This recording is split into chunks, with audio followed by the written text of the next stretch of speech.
नमस्ते। स्टार्ट करते हैं आरबीआई से। तो सीआरआर जो है क्रेडिट रिजर्व रेशियो उसको बढ़ा के कर दिया 10%, क्योंकि जो 2000 के नोट मार्केट में आ गए थे उसको डिपॉजिट करने से जो एक्स्ट्रा इनफ्लो आ गया था कैश का, उसको कंट्रोल करने के लिए 10% पे कर दिया गया है। बट उससे एग्जिस्टिंग बिजनेस पर कोई फर्क नहीं पड़ेगा बैंक्स के, क्योंकि वो जो एडिशनल पैसा है वो उसके ऊपर लगाया गया है। जो नॉर्मल बिजनेस बैंक का चल रहा था वो तो चल ही रहा है, तो हमें इसको एज अपॉर्चुनिटी देखना चाहिए, क्योंकि बैंक्स के शेयर्स अभी क्रैश कर रहे हैं इस रीजन की वजह से, क्योंकि वो 10% उसके ऊपर लगा दिया गया है। इसके अलावा अगर हम स्मॉल फाइनेंस बैंक्स की बात करें तो हमें वहां पर उज्जीवन दिखता है, इक्विटास दिखता है और एयू दिखता है, और इसके अलावा दिखता है हमारा उत्कर्ष स्मॉल फाइनेंस बैंक। तो इक्विटास में मुझे जो प्रॉब्लम थी जिसकी वजह से हम लोगों ने उसे निकाला था वो ये थी कि उसके जो फाउंडर एंड सीईओ हैं उन्होंने रिजाइन दे दिया था, बट उनको रिजाइन देने के बाद कोई और मिला नहीं था ज्वाइन करने के लिए। इस वजह से वापस से उन्होंने उसको टेक ओवर कर लिया। तो मेरा ट्रस्ट चला गया था कि भाई ये बंदा भागने वाला है तो इससे थोड़ा सा दूर रहो तो वो थोड़ा ठीक रहेगा। इस वजह से मैंने इक्विटास को सेल कर दिया था। लगभग जितने पे लिया था उसके आसपास ही कहीं सेल कर दिया था, वो वहां से डबल हुआ।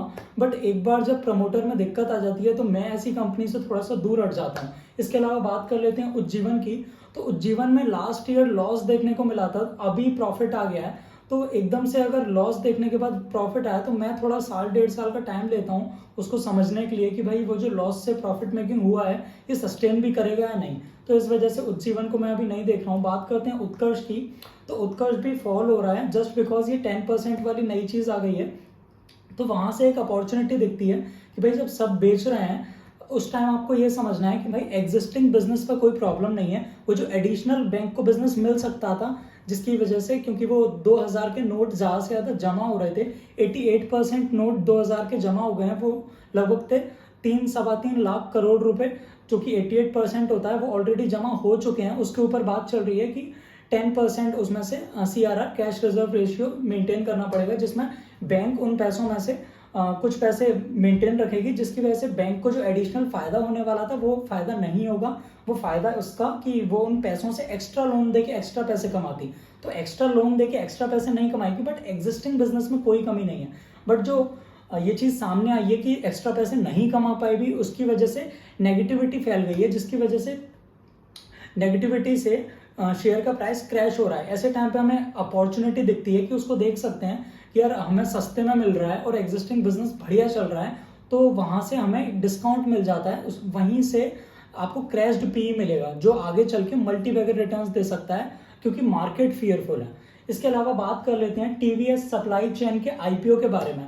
तो मुझे ऐसा लगता है कि यार बेवकूफ़ बना रहे हैं ये लोग।